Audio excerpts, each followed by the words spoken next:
আসসালামু আলাইকুম। কী অবস্থা সবার?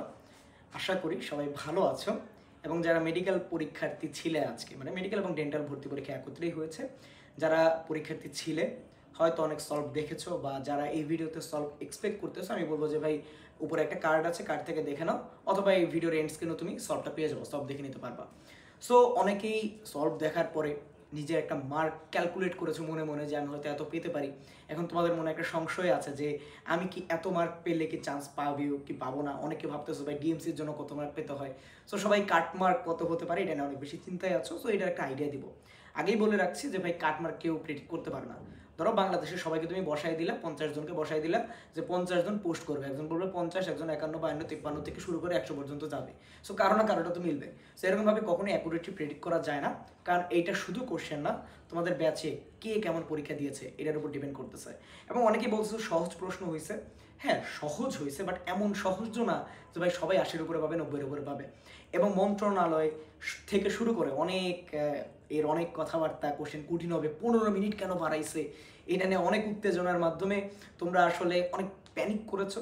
এই কারণে হয়তো অনেকের প্রিপারেশনটা একটু সমস্যা হয়েছে, যে কঠিনে বেশি ফোকাস করেছো। যারা আমার ভিডিও আগে থেকে দেখো তোমাদেরকে আমি সবসময় বলেছি যে ভাই 15টা মিনিট বাড়াইছে তার মানে এই না যে ভাই ম্যাথ দিয়ে দিবে বইয়ের স্ট্যান্ডার্ড বা ম্যাথ অনেক বেশি দিবে। আমি বলেছিলাম যে আমার একটা প্রেডিকশন যে হয়তো অনেক এক্সাম হলে 10 মিনিট আগে খাতা দেয়, অনেক এক্সাম হলে দেয় না। সো এই যে একটা বৈষম্য, সেই বৈষম্যটা দূর করতে তোমাদের জন্য আসলে 15টা মিনিট এক্সট্রা দেওয়া হয়েছে। এবং প্রশ্নে মানবিক গুণাবলী অ্যাড করে খুব একটা যে কঠিন প্রশ্ন দিয়েছে এমন না, মানবিক গুণাবলী অ্যাড করে তোমাদের মার্ক আরও বাড়বে। ঠিক আছে। আর আমাদের যে বায়োলজি প্রশ্নের মধ্যে জুলজি প্রশ্নটা অনেক বেশি সহজ হয়েছে, বোটানি প্রশ্ন খুব একটা কঠিন হয়নি। এখন তোমাদের কাটমার্ক কত হইতে পারে? আমি যখন প্রশ্নটা সলভ করলাম তখন আমার কাছে মনে হইলো যে 10 থেকে 15টা প্রশ্ন, ধরে নাও 15টা প্রশ্ন এমন আছে যেটা ম্যাক্সিমাম ভুল করবে, 15টা প্রশ্ন এমন আছে যে ম্যাক্সিমাম ভুল করবে।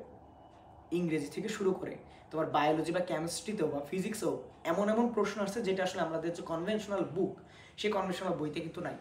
যেটা আমরা সেকেন্ডারি বই হিসেবে ইউজ করি সেই সব বইতে আছে। সো ম্যাক্সিমাম আসলে সেকেন্ডারি বইটা পড়ার সময় পায় না। সো সেই সব ক্ষেত্রে তুমি 15টা প্রশ্ন ধরতে পারো যে 15টা প্রশ্নে আসলে একটা ডিফারেন্স ক্রিয়েট করবে এবং ওইটার উপর ডিপেন্ড করবে যে কে কত র্যাঙ্ক উপরে উঠবে। বাট এটার উপর চান্স এরকম ডিপেন্ড করবে না। সো তুমি যদি 15টা প্রশ্ন এক্সক্লুড করো তোমার মার্কটা 80 ঘরে চলে আসে। এবং 15টা তো আমি প্রথম 2-3 হাজারের ক্ষেত্রে বললাম, তারপর এক্ষেত্রে যদি বলো এটা আরও কমে আসবে। আমার প্রেডিকশন আসলে 72 থেকে 73 আশেপাশে থাকতে পারে বা 75 হাইস্ট যাইতে পারে কাটমার্ক। বাট আমার কাছে মনে হচ্ছে এটা আসলে 75-এর উপরে যাবে না। তুমি যতই বলো যে ভাই প্রশ্ন সহজ হয়েছে, এক্সাম হলের ভেতরে এক্সামের প্রেশার মাথায় রেখে এই সহজ প্রশ্ন উত্তর করাও কঠিন। এবং মনে রাখবা সহজ প্রশ্নই বেশি ভুল হয়। মানে তোমার প্রশ্ন সবগুলোই সহজ, এর মধ্যে তুমি ভুল করে আসবা এবং সহজগুলোই ভুল করে আসবা, এটা আরও বেশি খারাপ। সো তোমরা যারা প্যানিক করতেছো যে প্রশ্ন হয়তো অনেক বেশি সহজ হয়েছে, ভাই আমি তো খুব একটা ভালো পারি নাই, এত প্যানিক করো না। না পারার মতো অনেক প্রশ্ন ছিল, যেমন আমি তোমাকে ধরে ধরে বলতে পারি এই যে যেমন ধরো ক্যান্সার সৃষ্টিকারী অন্যতম ডিএনএ, এটা তো ভাই আজমল স্যারের বইতে নাই, এটা তো আলিম স্যারের বই থেকে করা। তারপর যেমন ধরো মেলামাইন থেকে উৎপন্ন বৃক্ষের জন্য ক্ষতিকর পদার্থের নাম কি, এটাও তো নাই। সো এরকম আরও অনেক প্রশ্ন আছে। ইংরেজির ক্ষেত্রে দেখবা যে একটা রিকগনাইজ, এবং যদি প্রশ্নটা বলি যে ভাই তুমি কুয়াশার মধ্যে দেখতে পারবা কি পারবে না ট্রাফিক সিগন্যাল, এটার উত্তর রিকগনাইজ হবে নাকি ডিস্টিংগুইশ হবে, এটা যে কোনোটা হইতে পারে। এবং মানবিক গুণাবলীর ক্ষেত্রে ভাই কোনটা যে উত্তর দেবে কোনো গ্যারান্টি নেই, যদিও আমরা বেস্ট পসিবল অ্যান্সারটা তোমাদেরকে প্রোভাইড করার চেষ্টা করেছি এবং তোমরা আশা করি সেই বেস্ট পসিবল অ্যান্সারটাই অ্যান্সার করেছো। যেমন ধরো দুই বন্ধুর মধ্যে ঝগড়া লাগলে তোমরা কি করবে, অবশ্যই তোমরা বলবে না যে আর মারামারি বাড়াই দেবো। সো দুর্বলের পক্ষ নিবা না, সবলের পক্ষ নিবা না, তোমরা তাদের মধ্যে একটা মধ্যস্থতা করবা। সো এরকম যে সহজ সহজ প্রশ্নগুলো আশা করি তোমরা অ্যাকুরেটলি অ্যান্সার করতে পারছো। এবং জিকের ক্ষেত্রে যদি বলি, জিকে খুব একটা সহজ হয় নাই, জিকে কিন্তু খুব একটা সহজ হয় নাই।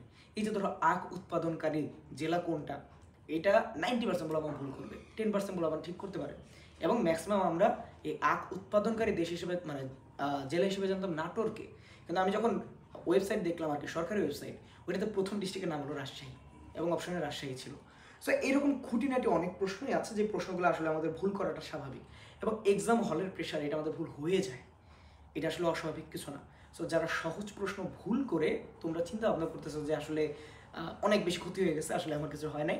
এবং প্রশ্নের ক্ষেত্রে যদি বলি, প্রশ্ন আমার কাছে বলবো না যে স্ট্যান্ডার্ড মনে হয়েছে, যারা আসলে 2টা বছর কষ্ট করেছে তাদের জন্য আসলে এই প্রশ্নটা না।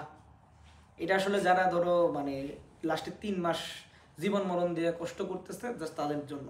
কিন্তু যারা আসলে 2.5 বছর ধরে কষ্ট করতেছে জাস্ট মেডিকেল একটা সিটের জন্য, ভালো সিটের জন্য বা ডিএনসির জন্য, তাদের জন্য আসলে আরেকটু কোশ্চেনটা একটু ক্রিটিক্যাল হওয়া উচিত, বা ধরো একটু এক্সপ্লেনেটরি হওয়া উচিত, এরকম ডিরেক্ট লাইন তুলে দেওয়া।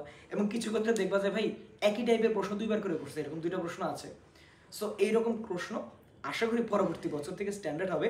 এবং স্ট্যান্ডার্ড বলতে আসলে সহজ বা কঠিন এটা বোঝায় না। স্ট্যান্ডার্ড বলতে বোঝায় যে আসলে একটু মানে ধরো একটা লাইন আছে না, যে সরাসরি লাইন আর এক লাইন আগে। সো এক লাইন আগের প্রশ্নে হয়তো আমরা একটু যেতে পারবো, যেমন ঢাবিতে প্রশ্নগুলো হয়, ঢাবির বায়োলজি এমসিকিউ না, কিন্তু ঢাবির ফিজিক্স কেমিস্ট্রির স্ট্যান্ডার্ড যেমন হয়। সো আশা করি আমাদের প্রশ্নের স্ট্যান্ডার্ড একটু চেঞ্জ আসবে, এবং প্রশ্ন একবারে খুব বেশি সহজ হয়েছে। ঠিক আছে, প্রশ্ন খুব বেশি কিন্তু সহজ না, তুমি সহজ বলতে পারো বাট খুব বেশি সহজ না। সো আশা করি কাটমার্কের ব্যাপারেও বুঝতে পারছো এবং প্রশ্নের ব্যাপারেও বুঝতে পারছো, এবং সলভ যে ভিডিওটা আছে সেটাও তুমি ভিডিও শেষে পেয়ে যাবে। সো আশা করি আজকে এই পর্যন্তই। আসসালামু আলাইকুম, আল্লাহ হাফেজ।